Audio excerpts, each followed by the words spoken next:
এই সময়টায় বলতে পারবো না, একটা লম্বা সময় ধরে আমরা কল্পনা করতে পেরেছিলাম যে কোনো দল মত সব কিছুর ঊর্ধ্বে উঠে সকলে মিলে একজন জাতীয় নেতার শাহাদাত বার্ষিকীতে আমরা একসাথে হব, শ্রদ্ধা জানাবো এবং তার যে সমস্ত বিচক্ষণ দূরদর্শিতাপূর্ণ যতগুলো তার পদক্ষেপ ছিল সেগুলোকে আমরা সম্মান জানাবো।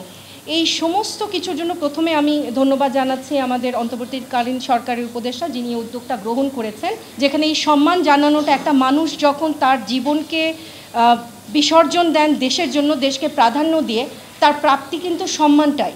এই যে আমরা আজকে সম্মান জানাতে পারছি, সেই জন্য আপনাকে অসংখ্য ধন্যবাদ এবং আমাদের এখানে জেলা প্রশাসক যারা আছেন তাদেরকেও ধন্যবাদ জানাচ্ছি।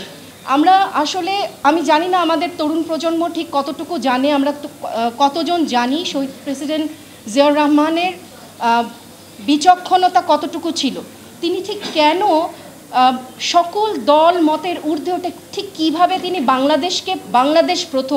বাংলাদেশ প্রথমে আসবে এবং বাংলাদেশকে প্রাধান্য দেওয়া হবে ঠিক কীভাবে দিয়েছিলেন।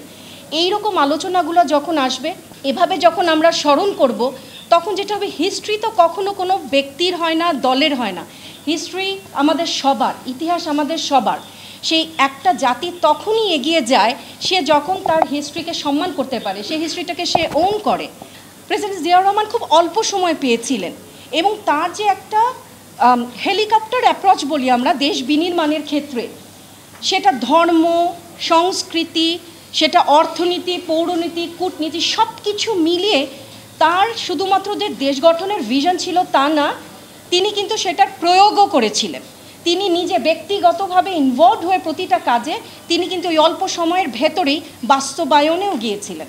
আর একটা মূল জায়গা আমি নারী হিসেবে না বললেই না, তিনি ঠিক যে সময় নেতৃত্ব গ্রহণ করেছিলেন সেই সময়টা বাংলাদেশের কিন্তু ইতিহাস বলেন, বাংলাদেশের অর্থনীতি বলেন, একটা খুব ভঙ্গুর অবস্থায় ছিল। গৌরব একটা ইতিহাস নিয়ে ভঙ্গুর অর্থনীতির নিয়ে দাঁড়িয়েছিল এবং তারপরে যে পলিটিক্যাল আপহিভেল আমরা বলি, অ্যাশেজ অফ ওয়ারের উপর দাঁড়িয়ে থেকে সে সময়টা মানুষ অনেক চিন্তা করে অর্থনীতি বা অন্য জায়গাগুলোতে নারীর চিন্তা কথা, নারীর ক্ষমতায়ন আজকে হয়তো আমাদের কাছে খুব সহজ একটা ভাষা হয়ে গেছে।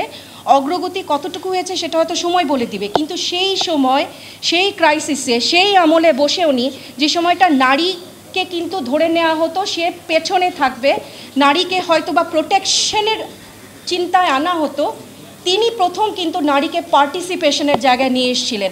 ন্যাশনাল ডেভেলপমেন্ট পলিসিতে তাকে নারীকে যে ইনভলভ করতে হবে, he did not only think about women or women empowerment, he considered and he stated repeatedly that a nation cannot progress by leaving its women behind. Ministry of women affairs আমরা জানি যে তার সময় কিন্তু সৃষ্টি হয়েছিল, সেখানে ভায়োলেন্স এগেনস্ট উইমেন থেকে নিয়ে শুরু করে নারীর যে বিভিন্ন জায়গায় তার পদযাত্রা, সে যাত্রাটা কিন্তু শুরু হয়েছিল সে সময়। আমরা আজকে গার্মেন্টস ইন্ডাস্ট্রি দেখি, গার্মেন্টস ইন্ডাস্ট্রিতে আপনি দেখেন it pave the way for thousands of women to be economically empowered today and the journey started with this hero. এবং তার এই যে জাদুঘরের এই যে বেহাল অবস্থা, আমি আসলে এই জায়গাটা আমার বক্তব্য সংক্ষিপ্ত করব কারণ আমাদের আলোচনা আছে। আমি খুব আশা করব অন্তর্বর্তীকালীন সরকার বা তার পরবর্তীতে যে আসবে যারাই গঠন করবে, এই জাতীয় নেতাকে যেন আমরা দলমত নির্বিশেষে সবসময় সম্মান করি এবং সম্মান জানিয়ে বাংলাদেশের ইতিহাসটাকে আর কখনো বিকৃত করবার সুযোগ না দিই।